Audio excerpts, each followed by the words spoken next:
नमस्कार साथियों, स्वागत है आप सभी का हमारे इस प्लेटफॉर्म पर। देखिए, राजस्थान पुलिस कांस्टेबल के जो 10,000 वैकेंसी आपकी आने वाली है, जिसके फॉर्म आपके अप्रैल 2025 से स्टार्ट हो जाएंगे। तो सर, बहुत सारे बच्चों की एक बारी थी कि सर इसके फॉर्म कब आएंगे और कब फॉर्म, कहां से हम इसका फॉर्म भरेंगे। देखो, फॉर्म जहां से आप भरोगे वो मैं आपको बता देता हूं कि फॉर्म जो आपके आएंगे वो अप्रैल 2025 से आपके भरे जाएंगे। अप्रैल 2025 से आपके फॉर्म भरे जाएंगे।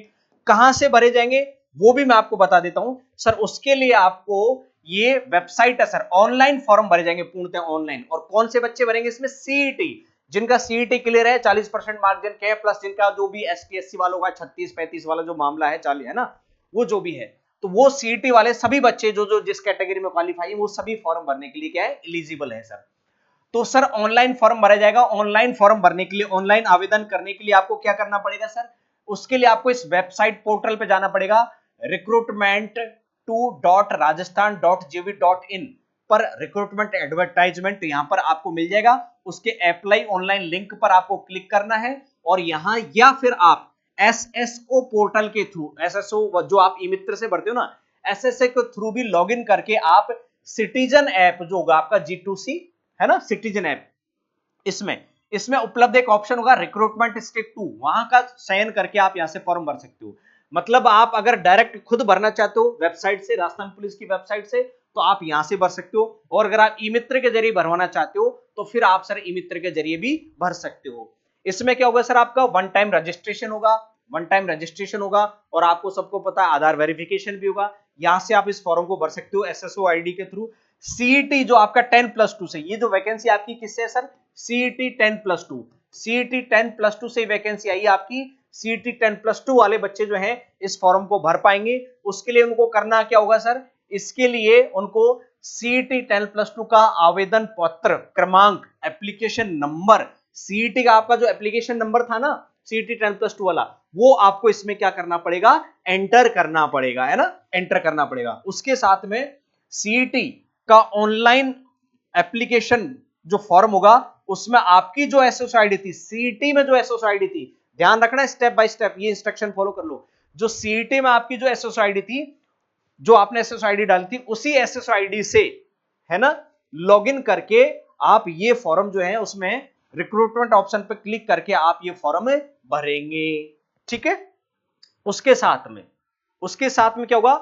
सीईटी का आपका जो एग्जाम का जो एप्लीकेशन फॉर्म आपने भरा था, उसका जो एप्लीकेशन नंबर था उससे और आपकी एसएसओ आईडी से जो कंप्यूटर सिस्टम होगा, सॉफ्टवेयर होगा, वो आपके डेटा को क्या करेगा? वेरीफाई करेगा। अगर आपने एप्लीकेशन नंबर सही नहीं डाला जो आपका सीईटी 10+2 का था, एसएसओ आईडी सही नहीं डाली, तो आपका डेटा जो होगा वो मैच नहीं होगा, मिसमैच हो जाएगा और फिर आपका डेटा मिसमैच होने से फॉर्म नहीं भर पाओगे, आप फॉर्म भरने से वंचित रह जाओगे। इसलिए इसको ध्यान से पढ़ना।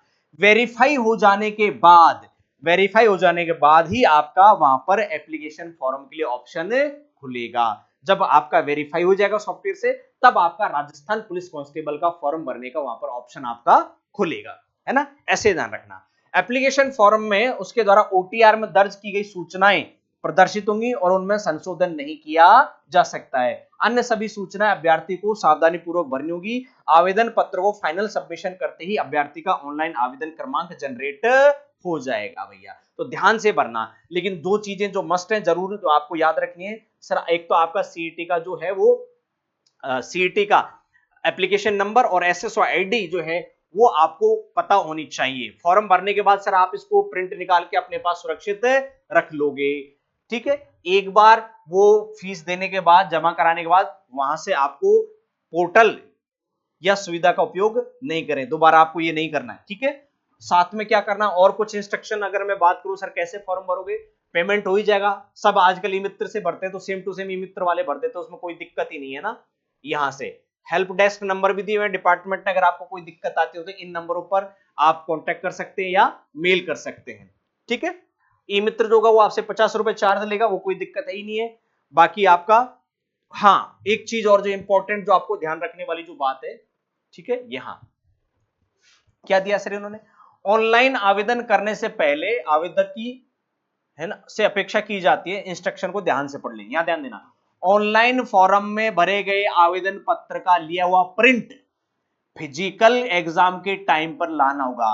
तो प्रिंट जरूर निकाल लेना जब आपका एग्जाम क्लियर हो जाएगा। और जब आपका फिजिकल होगा तो सर फिजिकल के टाइम पर आपको ये आपका जो एप्लीकेशन फॉर्म होगा उसका प्रिंट आपको यहां पर लेकर के जाना पड़ेगा। ठीक है, इसके हिसाब से आवेदकों को वर्गवार विज्ञापित पदों के अनुरूप ही आवेदन करने की सलाह दी जाती है। मतलब इसमें आप सेलेक्ट करोगे कि सर कौन से जिले से, कौन सी बटालियन से, किस जगह से आप ये फॉर्म लगाना चाहते हैं, तो वो उस हिसाब से आप देख लीजिएगा। जल्दी इसका वो आ जाएगा, आपका टेबल आ जाएगी वैकेंसी वाली, है ना, यहां से। ठीक, इसके बाद में और कोई खास इंस्ट्रक्शन जो आपको, क्योंकि आजकल काफी फॉर्म भर दे रहे हैं भैया। एग्जाम फीस जो है सर वो 600 रुपए है, और बाकी जो नॉन क्रिमिलेयर वगैरह है ना, राजस्थान के से बाहर वालों के लिए, राजस्थान वालों के लिए कितनी है, 400 रुपए है। ठीक है, शारीरिक दक्षता वगैरह पे इस पे हम अलग से डिस्कस कर लेंगे सर। फिजिकल स्टैंडर्ड्स क्या होना चाहिए, ठीक है, रिक्त पद वगैरह कितने होंगे, रिजर्वेशन क्या होगा सर। रिजर्वेशन जो है वो सारा रिजर्वेशन जो भी चलता आ रहा है वही रिजर्वेशन का बेनिफिट आपको मिलेगा। भूतपूर्व सैनिकों के लिए सर 12.5% जो है वो पद क्या है इसमें आरक्षित रहेंगे आपके। ठीक, ये नोटिफिकेशन सर आपका कौन सा है, पुराना नोटिफिकेशन है जो 2022-23 में वैकेंसी आई थी ना आपकी, 23 में, 3 अगस्त 2023 को। ठीक है, इसके हिसाब से भर्ती हेतु योग्यता वगैरह, पेमेंट, वेतन वगैरह कितना मिलेगा आपको सर। वेतन जो होगा वो आपका फिफ्थ जो होगा 14,600 बेसिक पे होगा, और आपका पे लेवल जो हो गया वो क्या हो गया आपका 5 हो गया, है ना, फिफ्थ पे लेवल हो गया आपका। ठीक है, ये एजुकेशन क्वालिफिकेशन क्या होनी चाहिए आपकी सर। मिनिमम एजुकेशन क्वालिफिकेशन 2 होंगी सर आपकी। डिस्ट्रिक्ट पुलिस और इंटेलिजेंस के लिए, जिला पुलिस यूनिट के लिए आपकी एजुकेशन क्वालिफिकेशन सर मान्यता प्राप्त स्कूल से या बोर्ड से सीनियर सेकेंडरी, मतलब 12वीं मिनिमम, 12th मिनिमम होनी चाहिए या इसके आसपास वाली, है ना। और टेलीकॉम डिपार्टमेंट, पुलिस दूर संचार के लिए, इसमें स्पेशल है सर आपका। इसके लिए आपको करना है क्या सर, मान्यता प्राप्त स्कूल से फिजिक्स और मैथ के साथ में, या कंप्यूटर, फिजिक्स के साथ में मैथ हो या फिजिक्स के साथ में क्या हो, कंप्यूटर साइंस हो, इसके साथ में आपने 12th की हो। मतलब सीधे सीधे सर 12th होनी चाहिए किसके साथ में, पीसीएम के साथ में, या आपने यहां पर फिजिक्स के साथ में, केमिस्ट्री के साथ में क्या ले लिया, कंप्यूटर। तो 12th मैथ साइंस वालों के सर, मैथ साइंस वालों के लिए ये वाली पोस्ट क्या रिजर्व है, टेलीकॉम वाली, रेडियो ऑपरेटर और टेलीकॉम वाली, बहुत अच्छी रिजर्व पोस्ट है ना ये जो है। ठीक है, कांस्टेबल ड्राइवर पद की पात्रता हेतु आवेदक के पास विज्ञापन जारी होने की दिनांक से 1 साल पहले का बना हुआ वैध लाइट मोटर व्हीकल और हेवी मोटर व्हीकल लाइसेंस होना चाहिए। तो 3 जो पोस्ट आएंगे आपकी, जनरल बटालियन, टेलीकॉम वाली और ड्राइवर वाली। ड्राइवर वाले के लिए जिस दिन आपका नोटिफिकेशन आता है उस दिन से 1 साल पहले, आपका 1 साल पहले का, मान लीजिए आपका 1 अप्रैल को नोटिफिकेशन आता है, 1 अप्रैल 2025 को आपका नोटिफिकेशन आता है, तो आपका 1 अप्रैल 2024 तक आपका या तो लाइट मोटर व्हीकल लाइसेंस बन जाना चाहिए या हैवी लाइसेंस आपका बन जाना चाहिए। उसके बाद अगर आपका कोई लाइसेंस बनेगा तो आप ड्राइवर वाली पोस्ट के लिए फॉर्म नहीं भर पाओगे। क्लियर है भैया, ठीक है। आगे और कोई महत्वपूर्ण सूचना देखें हम, एज ग्रुप, सर एज कितनी दी है सर, एज इसमें आपको दी है सर, एज जो दिए इन्होंने आपको, जो नियम है उसके हिसाब से, है ना, आयु की गणना 1 जनवरी 2024 को आधार मान करके किए। अब यहां जो एज की जो कैलकुलेशन करेंगे ये लोग, ये क्या करेंगे, 1 जनवरी 2026, 1 जनवरी 2026 को आधार मान करके ये यहां पर एज की कैलकुलेशन करेंगे। ठीक है, उसके हिसाब से आपकी जो एज है वो इतनी इतनी होनी चाहिए। ठीक है, इसके हिसाब से, जैसे यहां आपको दे दिया है एज, सर इस तिथि के बाद जन्म नहीं होना चाहिए, इसके पहले जन्म नहीं होना चाहिए, तो नई तिथि आ जाएंगी आपकी, है ना। तो ये सर आपका दिए 1 जनवरी 2024 के हिसाब से, तो 2 साल और बढ़ा लो। इसका मतलब पुरुष का जो जन्म है वो आपका 1 जनवरी 2008 से पहले, है ना, इसके बाद जन्म नहीं हो सर, 1 जनवरी 2008 के बाद उसका जन्म नहीं हो, पुरुष या महिला का। ठीक है, और है ना, इसके बाद नहीं हो, और इससे पहले, इसका मतलब इससे पहले नहीं हो, 2 जनवरी, है ना, 2000 है तो यहां गया 2 जनवरी 2002 से पहले पुरुष का यहां जन्म नहीं होना चाहिए। 2 साल बढ़ा लो, ये 2024 के हिसाब से है, 1 जनवरी 2024 के हिसाब से, तो 2026 के हिसाब से सर आपका जन्म 2024 के नोटिफिकेशन के हिसाब से 1 जनवरी 2006 के बाद जन्म नहीं होना चाहिए, तो अब आपका 2026 के हिसाब से कैलकुलेट होगा तो वहां जाएगा 2008।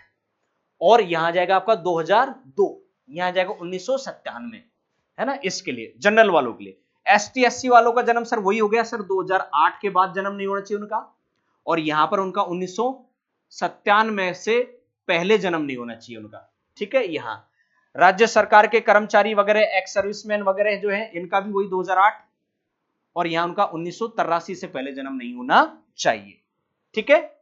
कांस्टेबल ड्राइवर के लिए, कांस्टेबल ड्राइवर के लिए उनकी क्या दिए एज, और नया नोटिफिकेशन आपका आ ही जाएगा कांस्टेबल ड्राइवर के लिए। कांस्टेबल ड्राइवर के लिए जो है शारीरिक मापदंड वगैरह जो है वो कुछ इस तरीके से दिए गए हैं, ठीक है। तो इनको आप पढ़ लीजिएगा ना, ये सारा सब कुछ है, तो नया नोटिफिकेशन आ जाएगा, तो इतना लोड लेने की जरूरत नहीं है। अब इसका क्या आपकी शैक्षणिक योग्यता, अयोग्यता क्या होगी, फिजिकल स्टैंडर्ड क्या होगा सर, एग्जाम पैटर्न क्या होगा, कौन से सर्टिफिकेट आपको बनवाने पड़ेंगे, उसके लिए मैं आपको नेक्स्ट वीडियो लेकर के आने वाला हूं। उसके लिए आप हमारे चैनल को क्या कर लीजिए, सब्सक्राइब। और हाँ, एक जरूरी सूचना, जो student sir Rajasthan police constable के लिए, जो स्टूडेंट राजस्थान पुलिस कांस्टेबल के लिए रीजनिंग और कंप्यूटर का कोर्स देखना चाह रहे हैं कि सर हमें सीईटी में हमने वो पढ़ लिया था सर, जीके, राजस्थान जीके वगैरह, साइंस वाइंस या इंडिया जीके तो पढ़ लिया था हमने, हमें कंप्यूटर पढ़ना है स्पेशल, क्योंकि बहुत सीईटी क्लियर करने वाले बच्चे इसमें शामिल होंगे, तो उन्होंने पढ़ा है, लेकिन कंप्यूटर वहां उतने ज्यादा नंबर की आती नहीं थी, उतनी ज्यादा बड़ी नहीं थी, सीरियसली पढ़ाने, रीजनिंग उतने 10 क्वेश्चन आते थे, यहाँ रीजनिंग के 30 क्वेश्चन आएंगे आपके, है ना, 30 क्वेश्चन आएंगे आपके 60 नंबर के, और 30 ही क्वेश्चन आएंगे आपके कंप्यूटर के 60 नंबर के। तो आपके यहाँ रीजनिंग का वेटेज बढ़ गया सीईटी के कंपैरिजन में, कंप्यूटर का वेटेज बढ़ गया, और कंप्यूटर तो यहाँ बहुत बड़ा आएगा और बहुत टफ आएगा। तो उसके लिए आप, अगर आप हमारे कंप्यूटर का कोर्स और रीजनिंग का कोर्स ज्वाइन करना चाहते हैं, तो ये आपको कोर्स अवेलेबल है मिनिमल प्राइस में। उसके लिए करना है क्या सर, आपको हमारा ये ऐप है सर, स्टडीशाला ऐप, ये ऐप डाउनलोड कीजिए, यहां से आप सब्जेक्ट वाइज रीजनिंग, कंप्यूटर का या पूरा कोर्स का चाहते हो आप वो ज्वाइन कर सकते हैं। साथ के साथ में आप हमारे चैनल भी सब्सक्राइब कर लीजिए, जिसपे बहुत सारी फ्री लाइव क्लासेस चल रही हैं और ऐसी वैकेंसीज की जानकारी आप तक पहुंचती रहती है। और इस ऐप पर आपको बहुत सारे फ्री मॉक टेस्ट भी, जैसे डेली राजस्थान का करंट अफेयर्स, इंडिया का करंट अफेयर्स, जीके वगैरह के, इनके करंट जो क्वेश्चन है, फ्री मॉक टेस्ट आपको यहाँ पर अवेलेबल हैं, ठीक है। तो आज की वीडियो में बस इतना ही। अब नेक्स्ट वीडियो में लेकर के आने वाला हूं, जिसमें आपका फिजिकल स्टैंडर्ड्स क्या होगा, है ना, एग्जाम पैटर्न क्या होगा और एग्जाम सिलेबस क्या होगा, उस पर हम डिस्कस करेंगे। उसके लिए आप हमारे नेक्स्ट वीडियो को वेट कीजिए और आप हमारे चैनल को सब्सक्राइब कर लीजिए। मिलते हैं आपसे नेक्स्ट वीडियो में, तब तक के लिए नमस्कार, जय हिंद।